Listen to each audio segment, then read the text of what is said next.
చిత్తూరు జిల్లా పూతలపట్టులో టీడీపీ జనసేన నేతలు రెచ్చిపోయారు. వైఎస్ఆర్సీపీ మండల కన్వీనర్ శ్రీకాంత్ రెడ్డిపై దాడి చేశారు.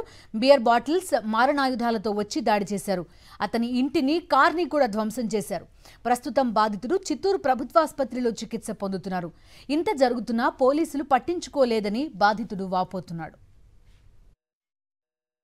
అందరూ వచ్చి ఒక 3-4 వెహికల్, ఎన్ని వెహికల్ నాతో వచ్చి 3 వెహికల్ అక్కడ వచ్చాకే మిగతా వెహికల్స్ అన్నీ ఉన్నాయి. అందరూ వచ్చి నేను రైట్ టర్న్ తీసుకుంటాను, వచ్చి నేరుగా వచ్చి బీర్ బాటిల్స్ వేయడం, రాళ్ళతో వేయడం, మొత్తం కార్ అంతా ధ్వంసం చేసి చంపేండ్రా వాడు బతకూడదు, రాళ్ళు ఎత్తి కొట్టరా, ఏం జరిగినా చూసుకుంటాం మేమని విపరీతంగా ఇది చేస్తున్నారు.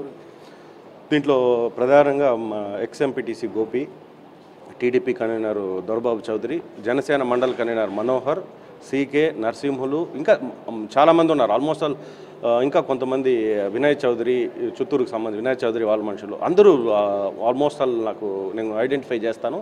నేను ఎంత పోరాడినా మ్యాక్సిమం నాకు నేను ప్రొటెక్ట్ చేసుకోగలుగుతాను. ఎంత అంటే ఒక 50 మంది వచ్చి ఒకసారి మనిషి పైన పడితే ఏం చేస్తాం?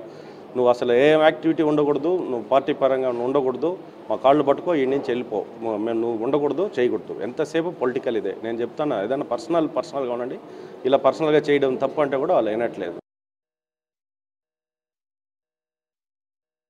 పూతలపట్టు నియోజకవర్గం పూతలపట్టు మండల కన్వీనర్ అయినటువంటి శ్రీకాంత్ రెడ్డి గారి మీద జరిగిన దాడి చాలా దారుణంగా జరిగింది. ఇది చాలా శోచనీయం.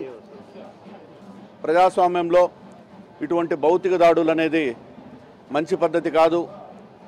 ఇటువంటి భౌతిక దాడులు మేము కూడా కంటిన్యూ చేస్తే ఇరు వర్గాల మీద దాడులు జరిగినప్పుడు పోలీసు వాళ్ళు అసలు లా అండ్ ఆర్డర్ అనేది కంట్రోల్ కూడా చేయలేరు.